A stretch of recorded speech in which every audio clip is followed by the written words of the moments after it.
Perkenalkan, nama saya Putih Adisa Izafi dengan NIM 048703424. Saya mahasiswi UT Padang dengan Prodi Sistem Informasi. Saat ini saya akan mengerjakan tugas 3 basis data. Di sini soalnya ada dua, yaitu praktikum transaksi dan yang kedua, praktikum basis data terdistribusi.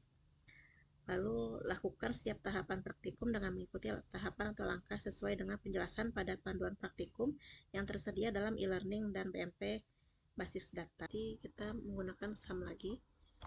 Di Apache-nya kita start, lalu MySQL kita klik juga, lalu klik admin. Jadi nomor 1 kita akan melakukan transaksi yang berfungsi untuk menjaga konsistensi data. Di sini kita sesudah jalankan SAM-nya, jadi kita cek apakah tipe datanya itu sudah InnoDB seperti gambar ini.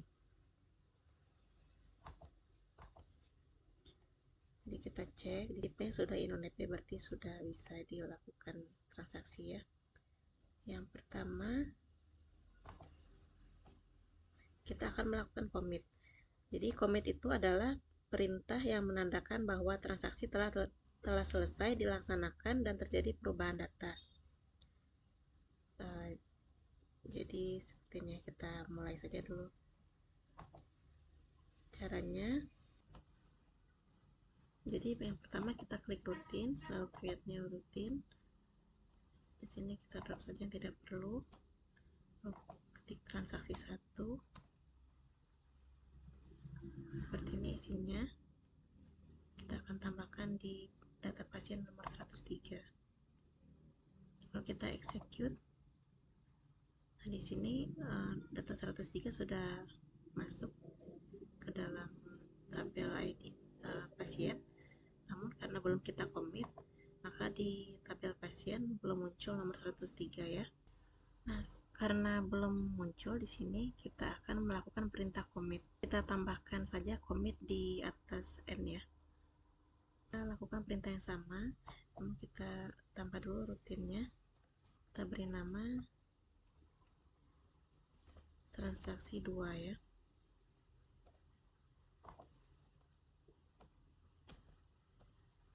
Kita tambahkan di sini commit ya. Lalu kita go dan kita execute. Ini kan namanya sama ya, Nurmi. Kita cek di data pasien nomor 103 sudah muncul, berarti sudah berhasil. Lalu yang ketiga kita modifikasi commit ya. Kita bisa menambah transaksi.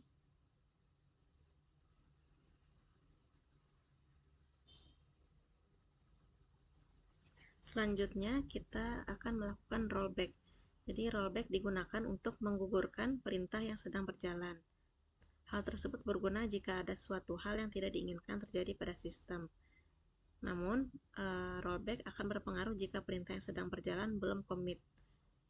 Nah, kita coba ya di sini.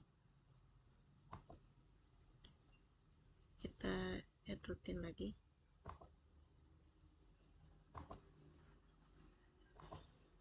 Transaksi 3 ya.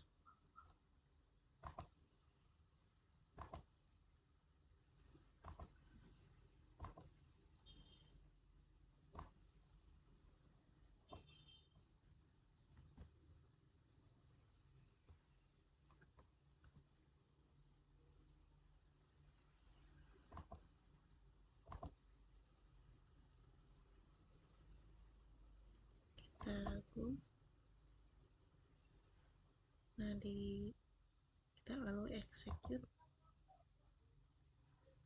Di sini datanya tidak masuk karena kita rollback, jadi tidak ada dalam tabel pasien. Ada yang tersimpan pada tabel pasien maupun di prosedur ini. Kita cek lagi ya. Nah, ini juga tidak ada karena kita rollback ya. Kita akan modifikasi rollback. Jadi di sini kan ada memasukkan data baru data baru ke tabel pasien. Namun karena di rollback, jadi data ini tidak akan muncul ke tabel pasien. Namun setelah itu kita akan update pasien. Jadi yang diubah ini hanya nama pasien dan ID pasien. Jadi data pasien yang nomor 3 sebelumnya itu akan diganti dengan nama Septin. Seperti itu ya. Kita akan coba, kita akan lakukan pada transaksi 4 ya. Kita create new routine lagi. Lalu kita beri nama transaksi 4.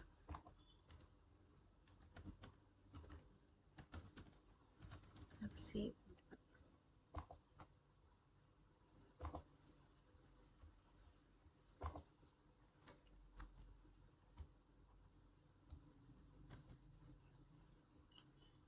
Nah, di sini yang namanya John ini tidak akan muncul ke tabel pasien, namun kita update nama pasiennya Debo itu di bentar. Kita akan ubah menjadi Septin.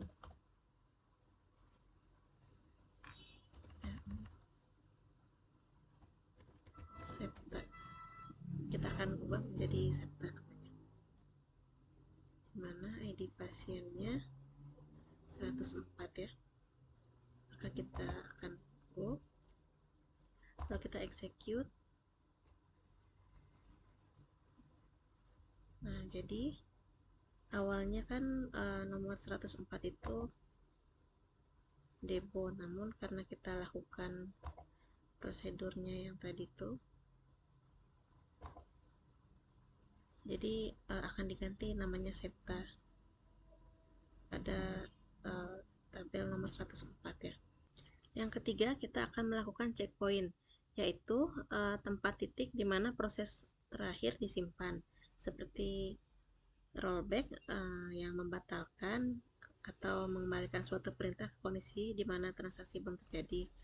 Namun agar transaksi berjalan optimal, kondisi rollback tidak harus dikembalikan ke kondisi awal, akan tetapi bisa dikembalikan ke posisi tempat checkpoint terakhir. Misalnya ada 3 buah data yang dimasukkan ke dalam basis data seperti ini. Jadi data pertama itu kan dibuat menjadi save point 1.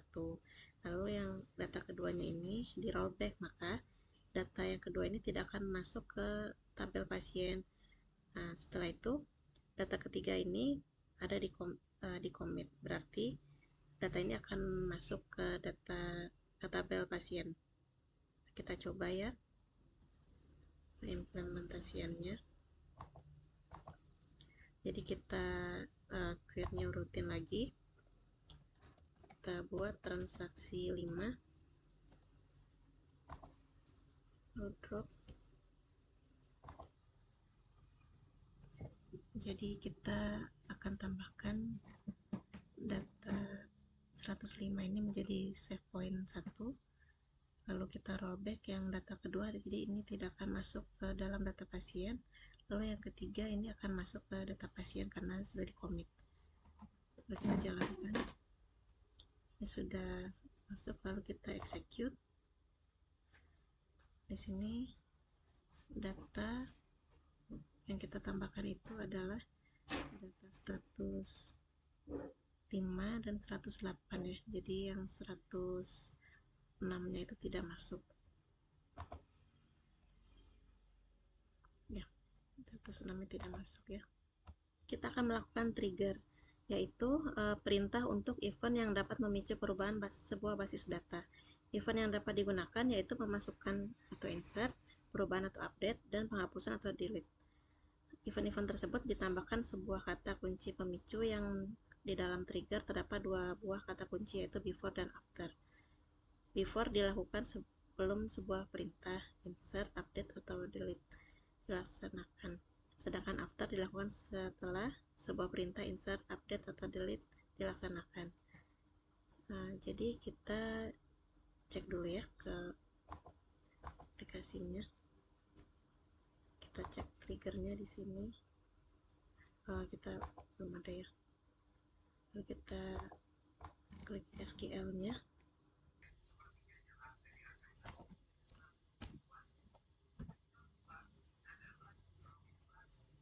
kita klik go. Baik, di sini tabel obat dan transaksi obat sudah muncul. Lalu kita ke designer. Di sini sudah terbuat ya itunya, hubungannya.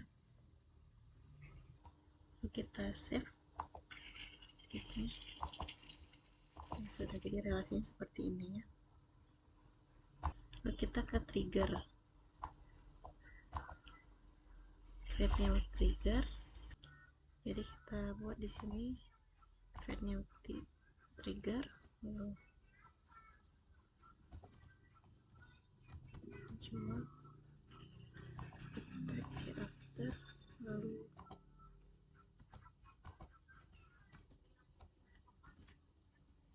kita go. Ini sudah muncul triggernya. Lalu pada transaksi obat kita buat SQL nya.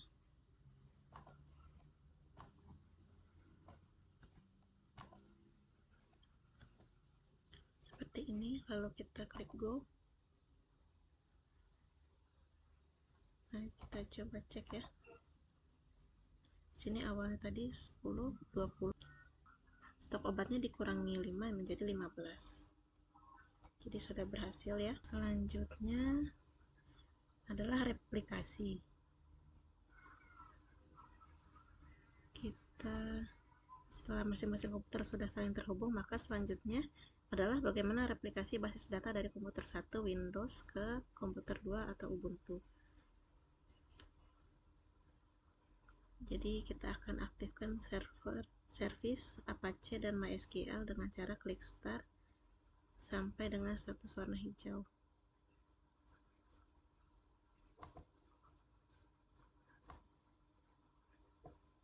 Di mana? Jadi kita klik home, lalu ada menu replication, kita klik, lalu kita klik config, lalu kita pilih yang ignore all database. Jadi hanya yang database DB rumah sakit saja. Lalu di sini ada server ID. Nah, kita copy. Oke, kita klik go. Lalu pada menu sum di MySQL ini kita klik config, lalu my ini kita tempel di sini.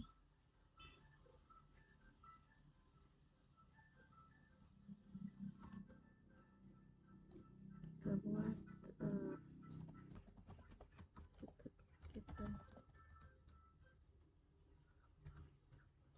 dan